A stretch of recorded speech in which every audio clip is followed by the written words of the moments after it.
Hello, good evening everyone. कसे आहात सगळे?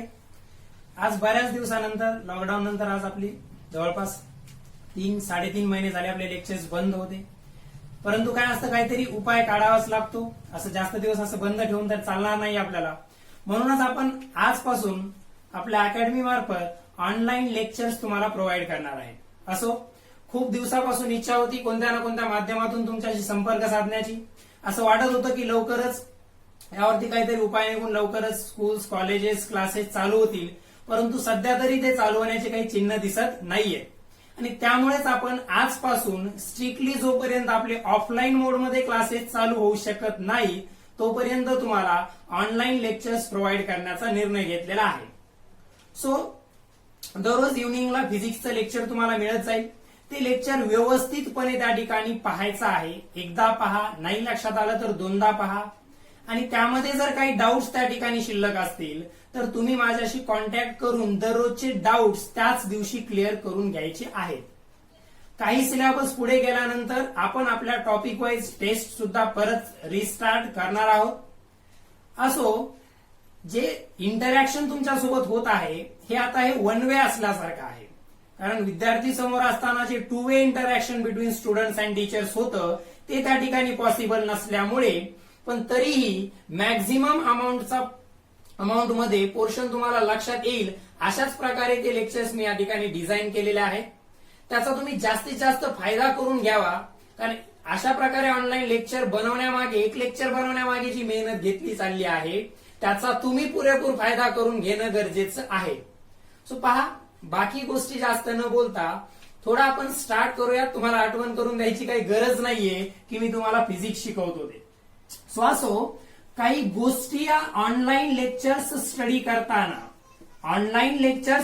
करताना काही गोष्टी लक्षात ठेवायच्या आहेत किंवा त्या आता अडॉप्ट करणं आवश्यक आहे. बायोलॉजी स्टुडंट्सला हे चांगल्या प्रकारे माहितीये की अडॅप्टेशन करणं गरजेचं असतं. जे चेंजेस होतात आणि आपल्याकडे जो चेंज त्या ठिकाणी आलेला आहे तो म्हणजे आपल्याला हे लेक्चर्स ऑनलाईन मोडमध्ये कंडक्ट करावे लागत आहेत. सो घरी बसल्या बसल्याच व्यवस्थित प्रकारे लेक्चर्स स्टडी करायचे. हे ऑनलाईन लेक्चर्स पाहत असताना काही काळजी तुम्हाला त्या ठिकाणी घ्यायची आहे. ती कशा प्रकारची आहे पहा.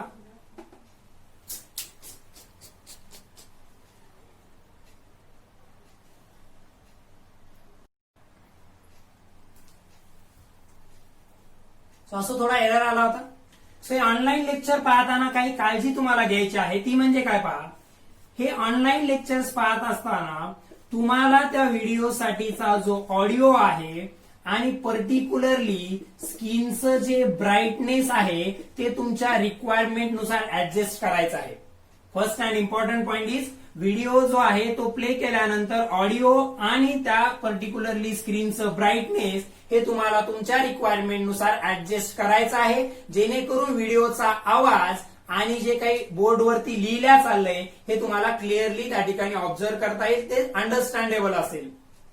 त्यानंतर जेव्हा पॉसिबल असेल तर व्हिडिओ पाहत असताना हेडफोन्स तुम्हाला त्या ठिकाणी यूज करायचे, जेणेकरून ती साऊंडची क्लॅरिटी तुम्हाला येईल. आता यासोबतच पहा काय असतं, माझ्या आवाजासोबतच ऍटमॉस्फिअर मध्ये किंवा सराउंडिंग मध्ये असलेले आवाज सुद्धा काही या व्हिडिओमध्ये रेकॉर्ड झालेले असू शकतात. ते सुद्धा आपल्याला अवॉइड करायचे आहे. त्याला आपण नॉईज म्हणूया. So avoid the noise. म्हणजे आता ऍक्च्युली हा रेकॉर्ड करतानाच मी अवॉइड करण्याचा प्रयत्न केलेला आहे, परंतु जो काही अवॉइड म्हणण्यापेक्षा असं म्हणूयात आपण त्याला, तुम्ही अवॉइड नाही करू शकत. अवॉइड मी रेकॉर्ड करताना केलाय, तुम्हाला तो निग्लेक्ट करायचा आहे. ठीक आहे. सो हे काही इम्पॉर्टंट पॉइंट्स लक्षात घ्या. हे ऑनलाईन लेक्चर्स पाहत असताना you have to adjust the audio and brightness of the screen. त्यानंतर यूज हेडफोन्स इफ पॉसिबल. त्यामध्ये खूप हाय व्हॉल्यूम अवॉइड करायचा आहे. काय करायचंय, अवॉइड व्हेरी हाय व्हॉल्यूम. ठीक आहे. त्यानंतर निग्लेक्ट दी नॉईज. तसं मी रेकॉर्ड होतानाच ऍटमॉस्फिअर मध्ये किंवा सराउंडिंग मध्ये असलेले अननेसेसरी साऊंड्स अवॉइड करण्याचा प्रयत्न करतोय, परंतु काही अननेसेसरी साऊंड्स आपल्या लिमिटच्या बाहेर असतात. ते जर रेकॉर्ड झाले असतील तर ते निग्लेक्ट करायचे आहेत. व्हिडिओ जी काय तुम्हाला स्टडी करण्यासाठी जी काळजी मी याच्यामध्ये घेतलीये ती अशा प्रकारची आहे की तुम्हाला माझा आवाज जो आहे तो क्लिअर येईल आणि जे बोर्डवरती लिहिलं आहे ते व्यवस्थित विजिबल असेल याची काळजी मी त्या ठिकाणी घेतलेली आहे. So let's start the lecture by taking into consideration all these points. तुम्हाला हे सगळे पॉइंट्स त्यामध्ये लक्षात ठेवायचे आणि नंतर आपल्याला स्टडी स्टार्ट करायचा आहे. आपला कंटेंट आपल्यापर्यंत ऑडिओ व्हिडिओ फॉर्म मध्ये पोहोचणं आवश्यक आहे. अननेसेसरी गोष्टी निग्लेक्ट करायच्या, जरी रेकॉर्ड झाल्या असतील. हेडफोन्सचा यूज करायचा आहे, त्यामध्ये व्हेरी हाय साऊंड अवॉइड करायचा आहे. ऑडिओ अँड ब्राईटनेस तुम्हाला तुमच्या याच्यानुसार ऍडजस्ट करायचं आहे. ठीक आहे. सो या गोष्टी काही ऑनलाईन लेक्चर्स मध्ये तुम्हाला कन्सिडर कराव्या लागतील, त्या लक्षात ठेवाव्याच लागतील. कारण काय करतोय तर आपल्या समोर आलेल्या एका परिस्थितीचा आपण काय करतोय त्याच्यावरती उपाययोजना काढण्याचा प्रयत्न करतोय आणि त्याचाच पार्ट आपण हे ऑनलाईन लेक्चर्स त्या ठिकाणी कंडक्ट केलेले आहेत. ओके. So let's start. आता आपण काय करणार आहोत पहा, जे स्पेशल बॅचला विद्यार्थी आहेत फिजिक्सला त्यांचे बरेच काही 11वीचे सुद्धा 2-3 चॅप्टर शिल्लक राहिलेले आहेत. त्यांना तसंच राहू द्या, ते आपण नंतर कंटिन्यू करूया. याचा अर्थ असा नाही की तुमचा 11वीचा सिलेबस तसाच ठेवून मी 12वी डायरेक्टली स्टार्ट करतोय असा सुद्धा त्याचा मिनिंग घ्यायचा नाहीये, कारण ते चॅप्टर सुद्धा शिकवणार आहे. आता मी 12thचे ते चॅप्टर स्टार्ट करतोय जे आपल्या 11thला झालेल्या चॅप्टरचाच पुढचा पार्ट आहे. फॉर एक्झाम्पल 11thचा करंट इलेक्ट्रिसिटी आपण कम्प्लीट केलेला असल्यामुळे 12thचा करंट इलेक्ट्रिसिटी आपण स्टार्ट करू शकतो. 11thचा इलेक्ट्रोस्टॅटिक्स आपण कम्प्लीट केलेला असल्यामुळे 12thचा इलेक्ट्रोस्टॅटिक्स आणि कॅपॅसिटर नावाचा चॅप्टर आपण स्टार्ट करू शकतो. तसंच आपला एक इम्पॉर्टंट चॅप्टर जो 11th मध्ये झाला होता ज्याचं नाव होतं मोशन अँड त्यानंतरचा लॉज ऑफ मोशन. आपण मोशन स्टडी केलं होतं आणि लॉज ऑफ मोशन स्टडी केलं होतं. आपण या मोशनशी रिलेटेड असणारा एक 12th स्टँडर्डचा फर्स्ट चॅप्टर जो आहे तो स्टार्ट करतोय. त्या 12th स्टँडर्डच्या फर्स्ट चॅप्टरचं जे नाव आहे that is the rotational dynamics. आपल्या नवीन सिलेबस नुसार आपल्याला जो फर्स्ट चॅप्टर त्यांनी त्या ठिकाणी दिलेला आहे तो आहे रोटेशनल डायनॅमिक्स. तर आपण रोटेशनल डायनॅमिक्सचा चॅप्टर आज स्टार्ट करणार आहोत. रोटेशनल डायनॅमिक्स चॅप्टर स्टार्ट करण्याच्या अगोदर प्रीरिक्विजिट्स ज्याला आपण म्हणतो, म्हणजे तुम्हाला कोणती गोष्ट अतिशय चांगल्या प्रकारे अगोदरची 11th स्टँडर्डची माहित असणं आवश्यक आहे तर ती म्हणजे the concept of circular motion. You must know the concept of circular motion in order to understand the rotational dynamics. हा रोटेशनल डायनॅमिक्स चॅप्टर व्यवस्थितपणे समजायचा असेल तर तुम्हाला ही सर्क्युलर मोशनची कन्सेप्ट माहित असणं आवश्यक आहे. आता ती का आवश्यक आहे याचं एक्झाम्पल आता सांगण्याची आवश्यकता नाहीये. सपोज हा मार्कर मी अशा प्रकारे इथं रोटेट करतोय. क्लासमधलं आठवत असेल 11th स्टँडर्डचं तर मी तुम्हाला फॅनला रोटेट करून एक एक्झाम्पल सांगितलं होतं की फॅन जेव्हा रोटेशनल मोशन परफॉर्म करत आहे, तर त्याच्यावरती असलेला प्रत्येक पार्टिकल हा सर्क्युलर मोशन परफॉर्म करतो. म्हणजे पहा, सपोज पर्टिक्युलरली या पर्टिक्युलर पॉइंटला हा रॉड या ठिकाणी फिक्स आहे आणि हा रॉड तुम्ही अशा प्रकारे या पाथ मध्ये रोटेट केला अबाउट द ऍक्सिस. ठीक आहे, त्याला परत रिड्रॉ करतोय मी. हे लक्षात घ्या, रोटेशनल डायनॅमिक्स स्टडी करण्यासाठी सर्क्युलर मोशनच्या ज्या काही बेसिक कन्सेप्ट आहेत या सर्क्युलर मोशनच्या बेसिक कन्सेप्ट क्लिअर असणं आवश्यक आहे. ओके, असो.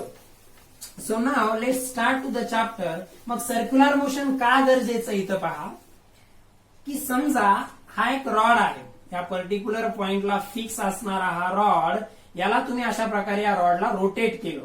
आता रोटेट करण्यासाठी आपण त्याला फोर्स अप्लाय करतो. फोर्सच्या रोटेटिंग इफेक्टला मोमेंट म्हणतात, हे माहित पाहिजे. जरी विसरल्यासारखं वाटत असेल तर व्हिडिओ बाजूला ठेवून द्यायचा. हा तुम्हाला आता पुढे कधी पाहता येईल, परंतु त्याच्या अगोदर मोशन आणि त्यातल्या त्यात परत सर्क्युलर मोशन यांचा स्टडी केल्याशिवाय या व्हिडिओला पुढे पाहायचं नाहीये. मग हा रॉड जो आहे, हा रॉड या पर्टिक्युलर पॉइंट भोवती त्याच्या ऍक्सिस ऑफ रोटेशनच्या भोवती हा रॉड काय होत आहे, रोटेट होत आहे. हा रॉड या पॉइंटला फिक्स आहे, याला तुम्ही अशा प्रकारे फिरवलं, हा ऍक्सिस ऑफ रोटेशन असेल. हा रॉड रोटेट होत असताना याच्यावरती असलेला हा प्रत्येक पार्टिकल, या रॉड वरती असलेला हा प्रत्येक पार्टिकल एक सर्क्युलर मोशन परफॉर्म करेल. म्हणजे हा पार्टिकल एवढी सर्कल, हा पार्टिकल ही सर्क्युलर मोशन, हा पार्टिकल जो सर्क्युलर मोशन परफॉर्म करेल हा त्याचा सर्कम्फरन्स. सो एखादी बॉडी, एखादा ऑब्जेक्ट, पॉइंट ऑब्जेक्ट सोडून कोणताही एखादा काहीतरी लिनियर डायमेन्शन किंवा कोणतेही डायमेन्शन असणारा एखादा ऑब्जेक्ट, एखादी बॉडी जेव्हा त्या ठिकाणी रोटेट होत असते तेव्हा त्या ऑब्जेक्ट वरती असलेला प्रत्येक पार्टिकल हा सर्क्युलर मोशन परफॉर्म करत असतो. हा काय करत असतो, सर्क्युलर मोशन परफॉर्म करत असतो. आता सर्क्युलर मोशन मध्ये काय काय असतं ते आपण एकदा रिवाइज करण्याचा प्रयत्न करूया. So let suppose this is a path, circular path, आणि हा एक ऑब्जेक्ट ज्याचं मास m आहे, हा एका सर्कलच्या सर्कम्फरन्स वरती ज्याची पर्टिक्युलरली हा एक ऑब्जेक्ट ज्याचं मास m आहे, हे त्या सर्कलचं सेंटर C आहे आणि त्याची रेडियस r आहे.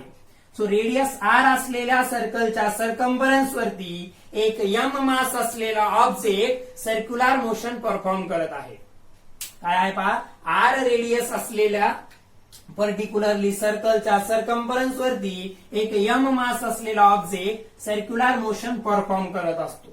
काही बेसिक गोष्टी याच्यामध्ये आपण पाहिल्या होत्या की ही अलॉंग द टँजंट ही त्याच्या व्हेलॉसिटीची डायरेक्शन असते, की अलॉंग द टँजंट ही त्याच्या व्हेलॉसिटीची डायरेक्शन असते. तो जर या पॉइंटला आला, तो सर्क्युलर मोशन मध्ये असताना तो जर या पॉइंटला आला तर ही टँजंट त्याची व्हेलॉसिटी रिप्रेझेंट करेल.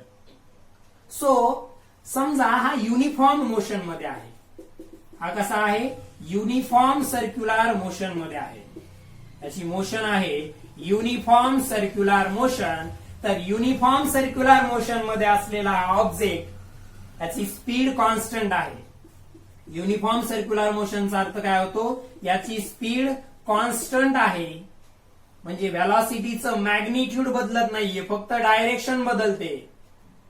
पहा, युनिफॉर्म सर्क्युलर मोशनचा मिनिंग होतो object is moving in a circular path, object is moving in a circular path with constant speed, म्हणजे व्हेलॉसिटीचं मॅग्निट्यूड कॉन्स्टंट, स्पीड कॉन्स्टंटचा मिनिंग होतो the magnitude of velocity is constant but direction of velocity is continuously changing. Direction of velocity is continuously changing हे आपण uniform circular motion मध्ये पाहिलं होतं. म्हणजे circular motion जर uniform circular motion असेल तर व्हेलॉसिटीची फक्त डायरेक्शन चेंज होते.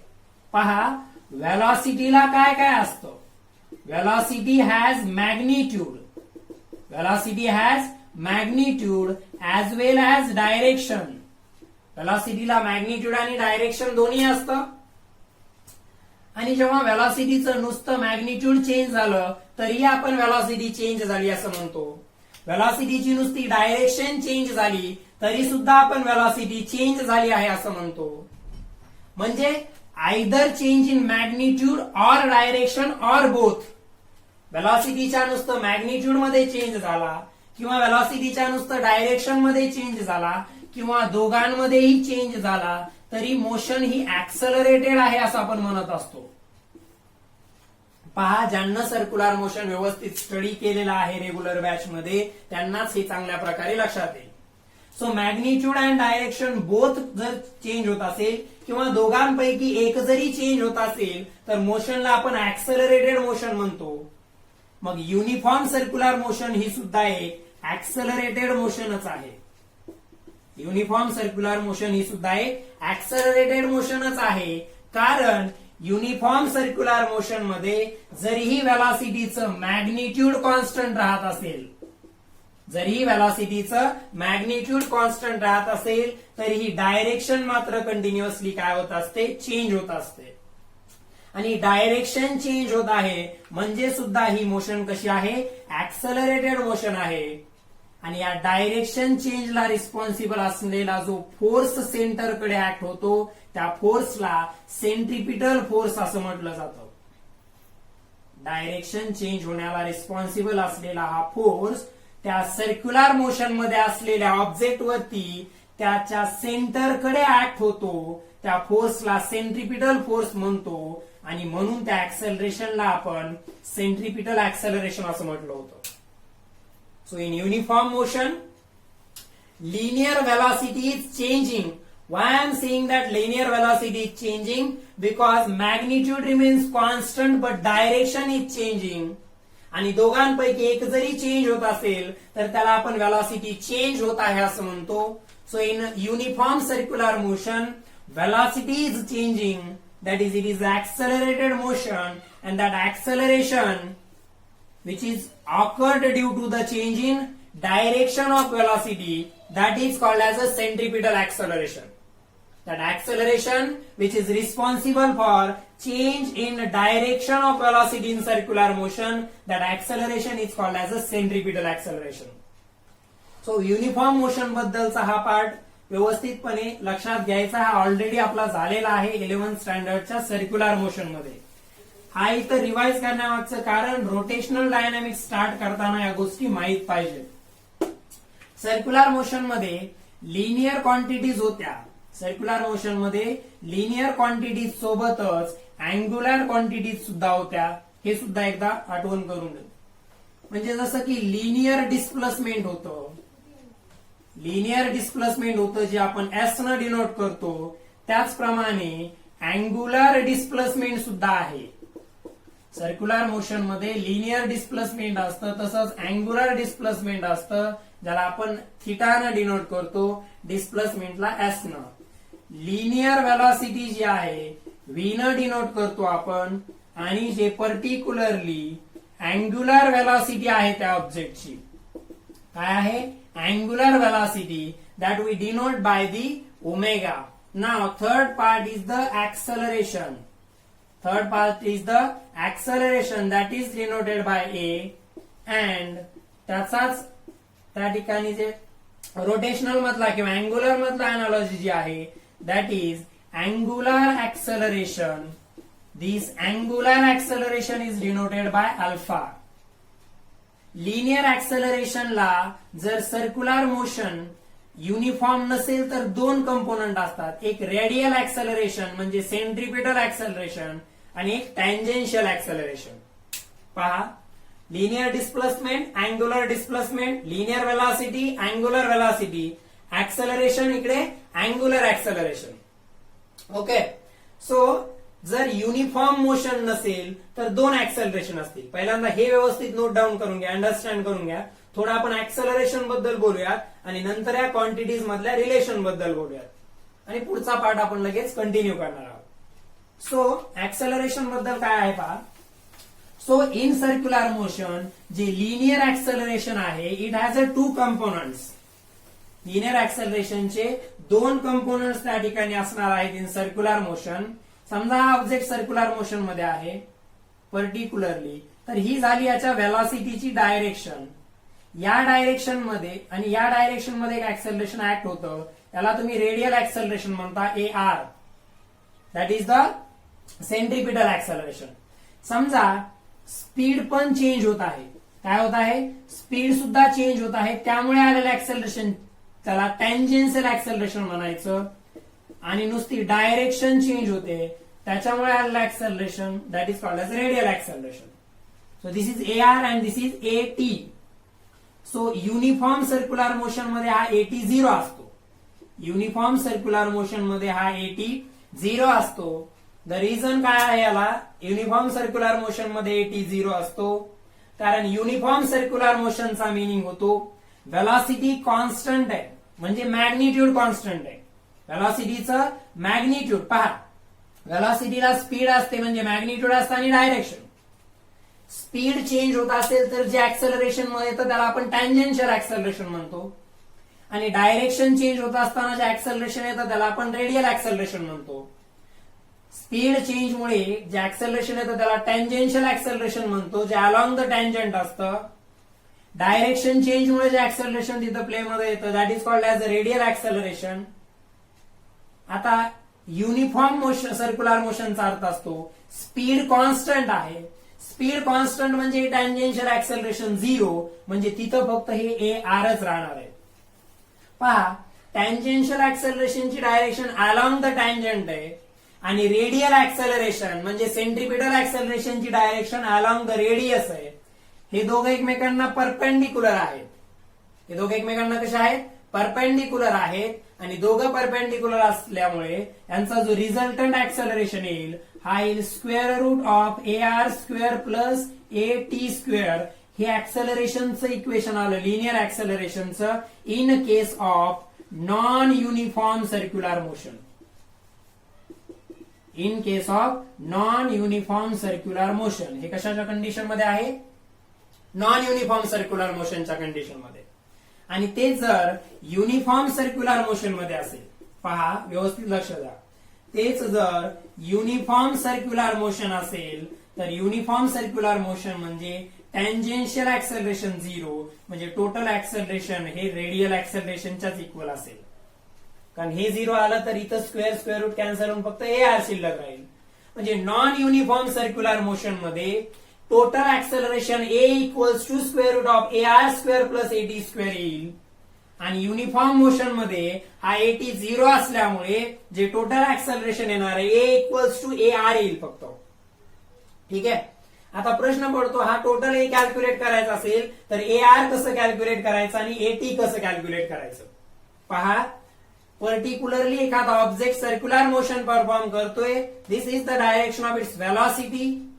आणि जर त्याची व्हेलॉसिटीचं स्पीड आणि डायरेक्शन दोन्ही चेंज होत असेल तर स्पीड चेंज होण्याला कारणीभूत असलेले टँजेन्शियल ऍक्सेलरेशन आणि डायरेक्शन चेंज होण्याला कारणीभूत असलेले रेडियल ऍक्सेलरेशन एकमेकांना परपेंडिक्युलर असल्यामुळे ए जे असणार आहे फायनली ते square root of A R square plus A T square असेल. आणि नॉन युनिफॉर्म सर्क्युलर मोशनसाठी युनिफॉर्म सर्क्युलर मोशनचा अर्थ असतो स्पीड कॉन्स्टंट आहे. स्पीड कॉन्स्टंटचा अर्थ टँजेन्शियल ऍक्सेलरेशन 0. स्पीड कॉन्स्टंटचा अर्थ टँजेन्शियल ऍक्सेलरेशन 0. मग काय चेंज होतं? फक्त जर मोशन पहा motion non uniform circular motion असेल, मोशन जर नॉन युनिफॉर्म सर्क्युलर मोशन असेल तर त्या नॉन युनिफॉर्म सर्क्युलर मोशन मध्ये काय असतं तर डायरेक्शन सुद्धा व्हेलॉसिटीची चेंज होत आहे आणि स्पीड सुद्धा चेंज होत आहे. आता स्पीड आणि डायरेक्शन दोन्ही चेंज झालं म्हणून टँजेन्शियल ऍक्सेलरेशन आणि रेडियल ऍक्सेलरेशन दोन्ही आले. परंतु युनिफॉर्म सर्क्युलर मोशन मध्ये मात्र स्पीड कॉन्स्टंट आहे, फक्त डायरेक्शन चेंज होत आहे. मग फक्त डायरेक्शन चेंज होत असल्यामुळे हे ऍक्सेलरेशन येणार नाही, फक्त डायरेक्शन चेंजशी संबंधित ऍक्सेलरेशन येईल ज्याला आपण रेडियल ऍक्सेलरेशन किंवा सेंट्रिपिटल ऍक्सेलरेशन असं म्हटलं होतं. हे पार्ट लक्षात आला असेल. तर आता प्रश्न निर्माण होतो हे ए आर आणि ए टी कशा प्रकारे कॅल्क्युलेट करायचे आहेत. सो मी थोडं सर्क्युलर मोशन मध्ये उलट जातोय. सर्क्युलर मोशनची डेफिनेशन पासून आपण स्टार्ट करत असतो, परंतु हे मध्येच घेण्याला कारण असं की मी आता ते डेफिनेशन काय सर्क्युलर मोशनची या गोष्टी सांगत बसलेलो नाहीये. कारण सर्क्युलर मोशन मी 11th मध्ये बऱ्याच डिटेलमध्ये शिकवला होता आणि सांगितलं सुद्धा होतं की 12th स्टँडर्डला जर सर्क्युलर मोशनचा पार्ट रिपीट झाला तर तो तेवढ्या डिटेलमध्ये आपल्याला घेण्याची आवश्यकता नसेल. सो आता आपल्याकडे नॉन युनिफॉर्म साठीचा ए चा फॉर्म्युला आहे square root of A R square plus A T आणि युनिफॉर्म साठीचा ए चा फॉर्म्युला आहे ए आर असा. हे युनिफॉर्म मोशन साठी आणि हे नॉन युनिफॉर्म सर्क्युलर मोशन बद्दल बोलतोय आपण. This is for non UCM non uniform circular motion and this is for UCM that is the uniform circular motion. Now how to calculate this AR? या AR साठीच आपण equation पाहिलं होतं. It is calculated by V square by R. AR is calculated by V square by R, where V is the velocity of that particular object and R is the radius. V म्हणजे velocity म्हणजे त्याचं magnitude व्हेलॉसिटीचं आणि AT जो calculate केला जातो that is calculated by R alpha.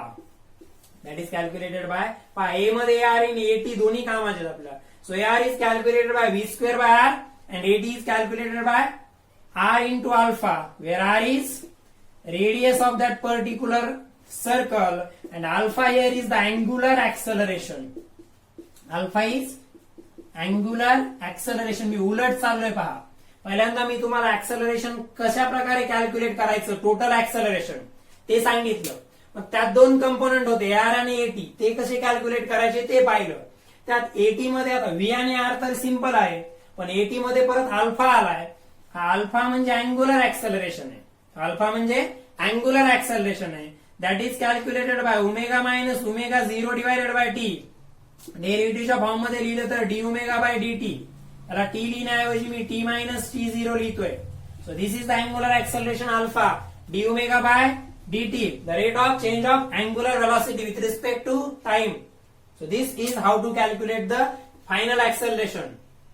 समजा तुम्हाला काहीतरी टाइम स्पॅन मध्ये अँग्युलर वेलोसिटीतला चेंज दिला तर अँग्युलर ऍक्सलरेशन मिळेल. त्याला रेडियसनं मल्टिप्लाय केलं तर टँजेन्शियल ऍक्सलरेशन. आणि व्ही जर डायरेक्टली दिलेलं नसेल तर ते आर ओमेगानं कॅल्क्युलेट करतो. कशामध्ये? युनिफॉर्म सर्क्युलर मोशन मध्ये. हे पहिल्यांदा नोट डाऊन करून घ्या. म्हणजे डायरेक्शन चेंजशी संबंधित असणार ऍक्सलरेशन, आणि एटी म्हणजे मॅग्निट्यूड चेंजशी संबंधित. This is called as radial, this is tangential. जर युनिफॉर्म सर्क्युलर मोशन असेल तर फक्त डायरेक्शन चेंज होते, म्हणून फक्त तिथं ए आर येईल. ते आर कॅल्क्युलेट करायचं व्ही स्क्वेअर बाय आर न, एटी कॅल्क्युलेट करायचं आर अल्फानं. त्यात अल्फा म्हणजे अँग्युलर ऍक्सलरेशन आहे, ते परत या फॉर्म्युल्याने कॅल्क्युलेट करायचं. ठीक आहे. So this is the concept of circular motion. त्यात युनिफॉर्म सर्क्युलर मोशनची कन्सेप्ट आपण पाहिली होती. आपण आता 12th स्टँडर्ड मध्ये आहोत. आपल्याला काही 10वी सारखे फॉर्म्युले स्टडी करायचे नाहीत. We have to study the formulas in terms of derivative and integration. So तुम्हाला जर लिनियर डिस्प्लेसमेंट एस दिला असेल, this is called as S is called as a displacement. Let's revise the formulas. And theta is the angular displacement. Theta is nothing but the angular displacement and s is the linear displacement. So, पहा velocity कशी calculate करणार? Rate of change of displacement or ds by dt. आणि acceleration at कसं calculate करणार? at is dv by dt. at is dv by dt. किंवा at ला calculate करण्यास linear मध्ये पाहतोय आपण. Acceleration is calculated as DV by DT. हे लिनियर मोशन साठी, सर्क्युलर मोशन साठीचे फॉर्म्युले आपण आत्ताच पाहिलेले आहेत. ओके. इकडे सुद्धा पहा, theta is angular displacement. So omega that is angular velocity is calculated by D theta by DT. And this alpha angular acceleration it is calculated by D omega by DT. As long as we consider the circular motion, this omega is calculated by, this v is calculated by r omega. याचा vector form मध्ये सुद्धा proof आपण पाहिला होता. And AT is calculated by R alpha. पहा सगळे फॉर्म्युले एकत्र. v is calculated as R omega, AT is calculated by R alpha, and A R is calculated by V square by R. These are the formulas for circular motion. डिस्प्लेसमेंटचा derivative घेतला with respect to time, will get the velocity. Theta angular displacement, त्याचा derivative घेतला with respect to time, that is angular velocity. Acceleration is DV by DT, ते tangential असणार आहे R alpha. Alpha D omega by DT, V R omega, and A R is the V square by R. आता हे फॉर्म्युले एवढं fast घेण्यामागे reason काय होतं तुमच्या सगळ्यांना माहितीये. हा सगळा 11th स्टँडर्डचा पार्ट आहे, आणि तो सुद्धा या 3.5 महिन्याच्या काळामध्ये जर स्टडी केला नसेल तर तुमचं काही खरं नाही. ओके. नीट साठीचा स्टडी कंटिन्यू ठेवणं आवश्यक होतं, जेडब्ल्यू असो नीट असो. सो 11th स्टँडर्डचे बेसिक्स आहेत हे. याचा अभ्यास तुम्ही या गॅपमध्ये, जो 3-3.5 महिन्याचा गॅप लॉकडाऊन मुळे पडलेला आहे, त्यामध्ये स्टडी करणं आवश्यक होतं. माहिती आहे सगळ्यांना, डिटेलमध्ये 11th मध्ये घेतलेलं आहे. एवढं फास्ट नाही घेणार आहे रोटेशनल डायनामिक्स, घाबरायचं कारण नाहीये. असो, हे फॉर्म्युले नोट डाऊन करा. परत एकदा 11वीचं सर्क्युलर मोशन व्यवस्थित रीड करून घ्या, आणि स्टेप बाय स्टेप फॉर्म्युलेज जे आहेत ते नोट डाऊन करून ठेवा. ज्यांना अडचणी असतील त्यांनी पर्सनली व्हॉट्सअपला किंवा नंबरवरती कॉन्टॅक्ट करायचा आहे. स्वतःच्या अडचणी ग्रुपवरती टाकायच्या नाहीये. ग्रुपवरती व्हिडिओ पाहिल्यानंतर तुमच्या काही अडचणी असतील तर त्या ठिकाणी टाकायच्या आहेत. ठीक आहे. व्हिडिओ तुमच्या मार्फत जे तुमच्याकडे पोहोचणार आहे ते एक युट्यूब चॅनल आहे आपलं, that is a simplified physics. त्या सिम्प्लिफाईड फिजिक्स चॅनलच्या लिंक्स तुम्हाला मिळतील. सो जे काय पर्टिक्युलरली मी काय युट्यूबवर नाहीये तरी सुद्धा काय करायचं, आवडलं असेल तर लाईक करायचं, नाही आवडलं तर डिसलाईक करून सोडून द्यायचं नाहीये. व्हिडिओ परत पाहायचा. त्यानंतर चॅनल जे आहे आपलं त्याला सबस्क्राईब करा. सिम्प्लिफाईड फिजिक्स सध्या जाऊन याच्यावरती काही सापडवण्याचा प्रयत्न करायचा नाहीये, कारण ते 8, 9 चे लेक्चर सापडले तरी, कारण लेक्चर जे आहेत ते फक्त लिंकच्या माध्यमातूनच तुम्हाला ओपन होतील. त्या व्यतिरिक्त ते लेक्चर तुम्हाला सापडणार नाहीये. तो चॅनलवरती जाऊन उगाच सर्च करायचं नाहीये. जे लेक्चर आलं ते ओपन त्या चॅनलमध्ये होईल, तेव्हा त्याला लाईक सबस्क्राईब वगैरे करायचे, इच्छा असेल तर. असो, now let start the rotational dynamics. पण सर्क्युलर मोशनचाच पार्ट सुरुवातीला दिलेला आहे रोटेशनल डायनामिक्स मध्ये सुद्धा. So what is the meaning of uniform circular motion, तिथून आपण स्टार्ट करतोय. सो युनिफॉर्म सर्क्युलर मोशनला UCM असं म्हटलं जातं, युनिफॉर्म सर्क्युलर मोशन. सो त्याची डेफिनेशन पहा, फॉर्म्युलेज वगैरे आपण रिवाइज केले 11th मध्ये झालेले. So if an object is performing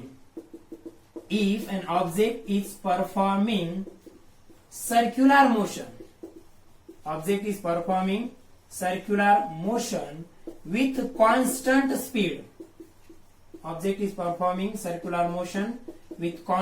speed, then it is called as uniform circular motion, that is the UCM. UCM बद्दलचे फॉर्म्युले तेच होते.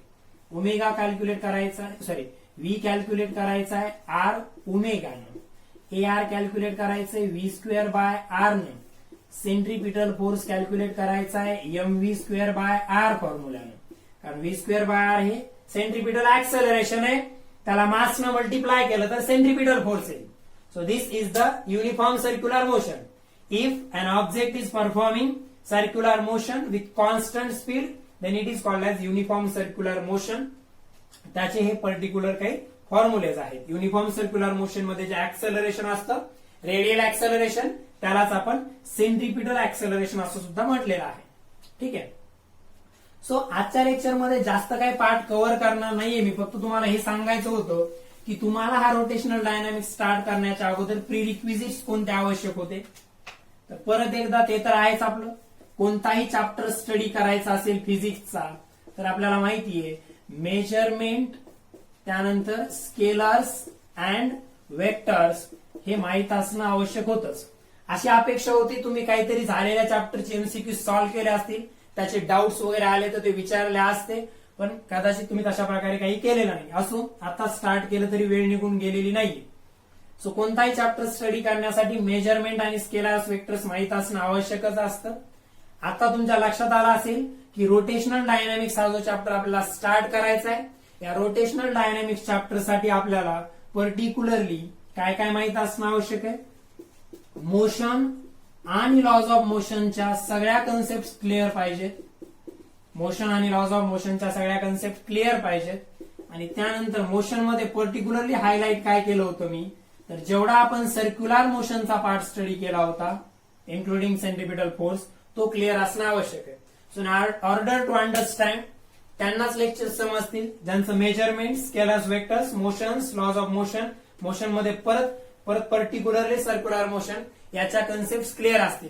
नाहीतर गॅप मध्ये तुम्हाला फोर्सचं युनिट न्यूटन हेच आठवत नसेल, ऍक्सेलरेशनचं युनिट मीटर पर सेकंद आहे हे आठवत नाहीये, तुम्हाला डिस्प्लेसमेंट, डिस्टन्स मधला फरक आठवत नाहीये, असं काहीच आठवत नसेल तर रोटेशनल डायनामिक्सचं सुद्धा काही अंडरस्टँड होणार नाहीये. So these are the prerequisites 12th स्टँडर्डचा फर्स्ट चॅप्टर जो आहे रोटेशनल डायनामिक्स समजून घेण्यासाठी. त्यामुळे वाटलंच तर एवढा स्टडी कंप्लीट झाल्यानंतर पहा व्हिडिओ, परंतु तो तुम्ही केलाच असेल या सुट्ट्यांमध्ये अशी अपेक्षा ठेवून आपण रोटेशनल डायनामिक्सला स्टार्ट केलेला आहे. आता युनिफॉर्म मोशन बद्दल आपण 11th स्टँडर्ड मध्ये स्टडी केलं होतं. आपल्याला इथं रोटेशनल डायनामिक्स चॅप्टर जो स्टार्ट करायचा आहे त्याच्यामध्ये पहिल्यांदा सुरुवातीचा काही पार्ट हा सर्क्युलर मोशनचा जो रिमेनिंग होता, जो त्यांनी 11th स्टँडर्ड टेक्स्ट बुक मध्ये दिलेला नव्हता, तो कंटिन्यू करायचा आहे. आणि पर्टिक्युलरली त्यानंतर आपण रोटेशनल मोशनचा पार्ट जो आहे तो स्टार्ट करणार आहे. सो रोटेशनल डायनामिक हा खूप वास्ट चॅप्टर आहे. याच्यावरती मिनिमम 2 क्वेश्चन त्या ठिकाणी नीट किंवा JEE असं यामध्ये येतात. परत तीच सिस्टीम फॉलो करायची.